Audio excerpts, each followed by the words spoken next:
স্থিতিতে এবার ফেঁসে যাচ্ছে 2 শতাধিক পুলিশ কর্মকর্তা ও প্রশাসনের গুরুত্বপূর্ণ পদে থাকা আমলা। পতন অত্যাসন্ন পতন হবেই, এবার খুব দ্রুতই হবে সেই পতন। দেশ পুলিশ বা সরকার থেকেও বলে আসে যে ব্যক্তির দায় আসলে সংগঠনের না, সেটিকে আমরা আপহোল্ড করি, এন্ডোর্স করি। কিন্তু পাশাপাশি কখনো কখনো অতিরঞ্জিত কিংবা খণ্ডিত থাকে, যেমন আমাদের এক কর্মকর্তা সম্পর্কে বলা হলো যে তিনি সপরিবারে পালিয়ে গেছেন, কিন্তু তিনি আসলে পালিয়ে যাননি। তো সেই কারণে আমরা অনুরোধ করেছি প্রতিবাদের পাশাপাশি আমরা কিন্তু কোনো নির্দেশনাও দেই নাই, অন্য কোনোভাবে আপনাদের অর্ডার করি নাই। আমরা অনুরোধ করেছি যে কোনো এটি স্বাভাবিক যে কোনো, শুধু পুলিশ সদস্য কেন, যে কোনো নিউজ করার আগে একটু ভালোভাবে যাচাই বাছাই করার অনুরোধ করেছি। আরও 200 জন পুলিশের তালিকা আসতে যাচ্ছে দুর্নীতিতে যারা বড় বড় অবদান রেখেছে। এ বিষয়ে থাকছে গুরুত্বপূর্ণ ভিডিও এবং তার সাথে সাথে পুলিশকে ভয়ানক পরিস্থিতির জন্য অপেক্ষা করতে হবে, এই বিষয়টাও বলছেন রুহুল কবির রেজভী। পুলিশের যে এত বেপরোয়া হয়েছে সেই বিষয়টাও ঠিক না, ভয়ানক পরিণতি অপেক্ষা করতে হবে। এ বিষয়ে থাকছে ভিডিও, চলুন আমরা পুলিশ যে ফেসে যাচ্ছে সেটার ভিডিওটা একটু দেখে আসি। কারো অট্টালিকা বাড়ি, কারো বিলাসবহুল গাড়ি, কেউ কেউ টাকার পাহাড় জমিয়েছেন কানাডা, অস্ট্রেলিয়ার মতো দেশে। অনেকে দেশেই করেছেন কোটি কোটি টাকার সম্পত্তি। অনেক সরকারি কর্মকর্তার অবৈধ আয়ে কেনা শত শত বিঘা জমির তথ্য উঠে আসছে সংবাদ মাধ্যমে। এমন পরিস্থিতিতে এবার ফেঁসে যাচ্ছে 2 শতাধিক পুলিশ কর্মকর্তা ও প্রশাসনের গুরুত্বপূর্ণ পদে থাকা আমলা। তাদের বিরুদ্ধে ইতিমধ্যে তদন্ত চালিয়ে যাচ্ছে দুর্নীতি দমন কমিশন। বর্তমানে দুদকের অনুসন্ধানে থাকা ব্যক্তির সংখ্যা প্রায় 4,500। এর মধ্যে পুলিশের ডিআইজি, অতিরিক্ত DIG, SP, additional SP, inspector সহ অন্তত 50 পুলিশ কর্মকর্তা রয়েছে। বিস্তারিত জানাচ্ছেন রুশাসুর। সাবেক আইজিপি বেনজির আহমেদ ও জাতীয় রাজস্ব বোর্ড কর্মকর্তা মতিউর রহমানের বিষয়ে অনুসন্ধানের পর এবার কিছুটা নড়ে চড়ে বসেন দুর্নীতি দমন কমিশন দুদক। এবার অনুসন্ধান শুরু করে আমলা, প্রকৌশলী ও পুলিশ কর্মকর্তার বিরুদ্ধে। এই অনুসন্ধানে ফেঁসে যেতে পারেন প্রায় 2 শতাধিক সরকারি কর্মকর্তা। দুর্নীতি দমন কমিশন সংস্থাটির কাছে অভিযোগ রয়েছে অনেকের নামে থাকা অবৈধ সম্পদ, প্রকল্প, দুর্নীতি ও ক্ষমতার অপব্যবহারের। তবে গেল 1 বছরে অনুসন্ধান কার্যক্রম থেকে দায়মুক্তিও মিলেছে অনেক কর্মকর্তার। দুদক জানান, অভিযোগের দালিলিক প্রমাণ না করতে পারলে অব্যাহতি দেওয়া হয়। সূত্রে জানা গেছে, সফটওয়্যার কেনায় অনিয়ম ও প্রকল্পের দুর্নীতি সহ নানা অভিযোগে সরকারি মালিকানাধীন বিদ্যুৎ কোম্পানি ডেসকোর সাবেক এক ব্যবস্থাপনা পরিচালকের বিরুদ্ধে অনুসন্ধান করছে দুদক। এরই মধ্যে তার বিরুদ্ধে কমিশনে প্রতিবেদন পেশ করেছে অনুসন্ধানকারী কর্মকর্তা। এছাড়াও তাদের কাছে অভিযোগ রয়েছে অবসরোত্তর ছুটিতে থাকা এক নারী কাস্টমস কমিশনারের বিরুদ্ধে।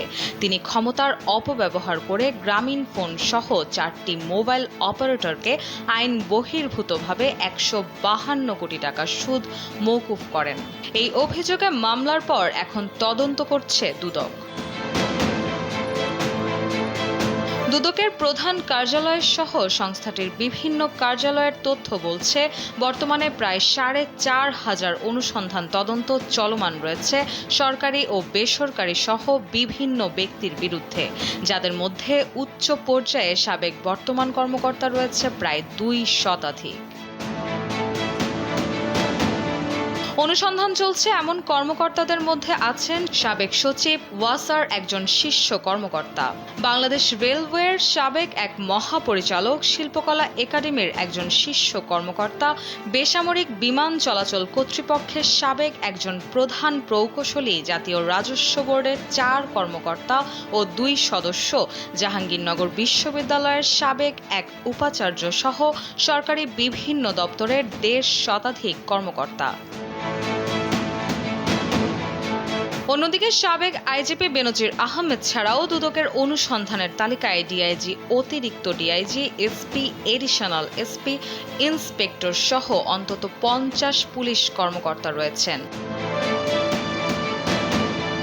এ বিষয়ে দুদকের তদন্ত কমিশনার জহুরুল হক জানান, দুর্নীতির অনুসন্ধানের তালিকায় শুধু আমলা আছে তা নয়, আরও আছে ইঞ্জিনিয়ার, ট্যাক্স, কাস্টম, ভ্যাট সহ বিভিন্ন পেশার মানুষ। সবার ব্যাপারে বিধি মোতাবেক যা সিদ্ধান্ত রয়েছে তা পালন করা হবে।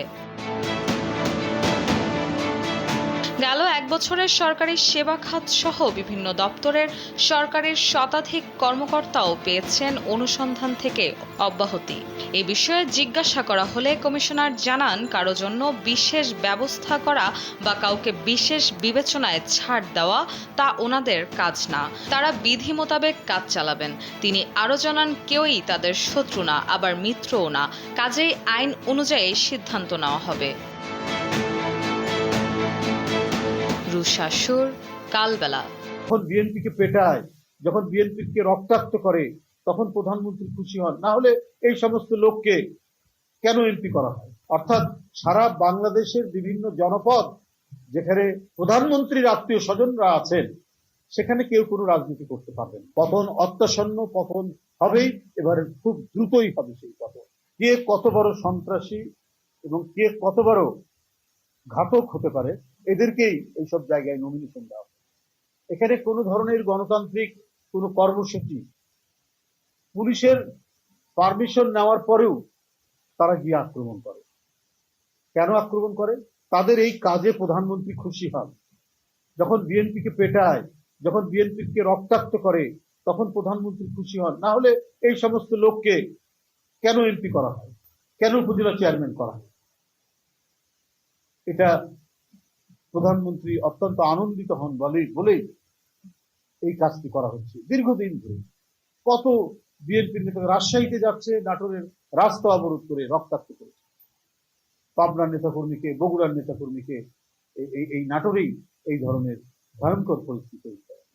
বন্ধুরা আমার, বাগেরহাটে আজকে নির্ধারিত কেন্দ্রীয় কর্মসূচি, জেলা সদরে দেশনেত্রী বেগম খালেদা জিয়ার নিঃশর্ত মুক্তির দাবিতে যে কর্মসূচি, আপনার সকল প্রস্তুতি নিয়েছিল পার্টি অফিসের সামনের যে প্রাঙ্গণ, সেই প্রাঙ্গণে কিন্তু পুলিশ সকাল থেকে অবরোধ করে আছে। কারণ সেটাও হচ্ছে শেখ হাসিনার আত্মীয় সেখানকার এমপি বা সেই এলাকা নিয়ন্ত্রণ করে গোপালগঞ্জের পাশে। সুতরাং বাগেরহাটে বিএনপির কোন লোক বা গণতন্ত্রকামী বিরোধী দলের কোন লোক সেখানে কর্মসূচি। আমার সাথে সকালে সেখানকার যে আহ্বায়ক ইঞ্জিনিয়ার তালিম হোসেনের সাথে আমার কথা হয়েছে। বলছে যে আমরা লোকজন নিয়ে আমার বাসায় বসে আছি, পুলিশ চরম হুমকি দিচ্ছে, বাগেরহাটের এসপি এবং ওসি হুমকি দিচ্ছে, এবং সেখানে যে প্রধান অতিথি আছে আমাদের গবেষণা সম্পাদক কৃষিবিদ শামীম, সে সেখানে উপস্থিত আছে, অথচ তাদেরকে পার্টি অফিসে ঢুকতে এবং কর্মসূচি পালন করতে বাধা দিচ্ছে। অর্থাৎ সারা বাংলাদেশের বিভিন্ন জনপদ যেখানে প্রধানমন্ত্রীর আত্মীয় স্বজনরা আছেন, সেখানে কেউ কোনো রাজনীতি করতে পারবেন না। গোপালগঞ্জে পারবে না, বাগেরহাটে পারবে না, এবং আরো যেখানে যেখানে রয়েছে করতে পারবে না। মানে এমন জমিদার তন্ত্র চলছে, এমন বাকশালী জমিদার তন্ত্রের মধ্যে আমরা বসবাস করছি। জনগণের পক্ষে কোনো আওয়াজ তুললে পরেই তারা যেন মানে ফিট হয়ে যায়, অজ্ঞান হয়ে যায়। আর এই অজ্ঞানতাকে তারা যাতে না হয়, এই কারণে পুলিশকে লেলিয়ে দেয়, এই কারণে দলীয় সন্ত্রাসীদেরকে লেলিয়ে দেয়। সেই পরিস্থিতি এখানে উল্লেখ করলাম নাটোর এবং বাগেরহাটের পরিস্থিতি। আমি এর তীব্র নিন্দাই শুধু জানাচ্ছি না, ঘৃণাই শুধু জানাচ্ছি না, প্রতিটি অপকর্মের দায় তাদেরকে নিতে হবে, এবং কেউ কিন্তু তালিকার বাইরে থাকবেন না। যে সমস্ত পুলিশ কর্মকর্তা, যে সমস্ত সন্ত্রাসীরা আজকে এই কাজ করছে, কারো চিরদিন কারো ক্ষমতা থাকে না এবং থাকবেও না। পতন অত্যাসন্ন, পতন হবেই, এবারে খুব দ্রুতই হবে সেই পতন। যেভাবে দেশ বিক্রি চলছে, যেভাবে নিপীড়ন নির্যাতন চলছে, এবার একটি সার্বিক এবং ব্যাপক জনগণের উত্থানের মধ্যে দিয়ে এই সরকারের পতন। আমাদের পুলিশের ডিপার্টমেন্টের কিছু সদস্যরা যারা যে চুরি করেছেন, সেটা পুকুর চুরি নয়, রীতিমতো সাগর চুরি। আমাদের সাবেক আইজিপি অত্যন্ত সৎ মনের মানুষ ডক্টর বেনজির আহমেদ, সাবেক আইজিপি বেনজির আহমেদ, তিনি অত্যন্ত সৎ মনের মানুষ ছিলেন। তিনি হাজার হাজার কোটি টাকা নিয়ে বিদেশ পালিয়েছেন। জানা গেছে তুরস্কে সিটিজেনশিপ নিয়েছেন, সুইজারল্যান্ডেও নিয়েছেন বা স্পেনও নিয়েছেন। দেশে আর ফেরার কোনো সম্ভাবনা তার নেই। তার সাথে সাথে আসামুজ্জামান মিয়া, ডিআইজি জামিল, এখন আবার আরো 200 পুলিশ কর্মকর্তার নাম আসতে যাচ্ছে। পুলিশরাই যেন এই দেশটাকে নিয়ন্ত্রিত করছে, এটা বলার অপেক্ষা রাখে না। তো এই যে পুলিশ, কারণে সব পুলিশই আজকে দুর্নামের ভাগিদার। আসুক, জাতি জানুক আরো কে কে আছে, আর যে রাগব্বলরা আছে তার বিষয়গুলো বেড়ে আসুক। এই বিষয়ে কথা বলছেন কালবেলার একটা নিউজ এসেছে, আর একটা সেটা হচ্ছে যে রুহুল কবির রিজভী সেখানে বলছেন। তো এই বিষয়ে আপনাদের মতামত কি, কমেন্ট বক্সে জানিয়ে দিন। আর চ্যানেলটা সাবস্ক্রাইব করে সাথে থাকুন। ভালো থাকুন, সুস্থ থাকুন। আল্লাহ হাফেজ।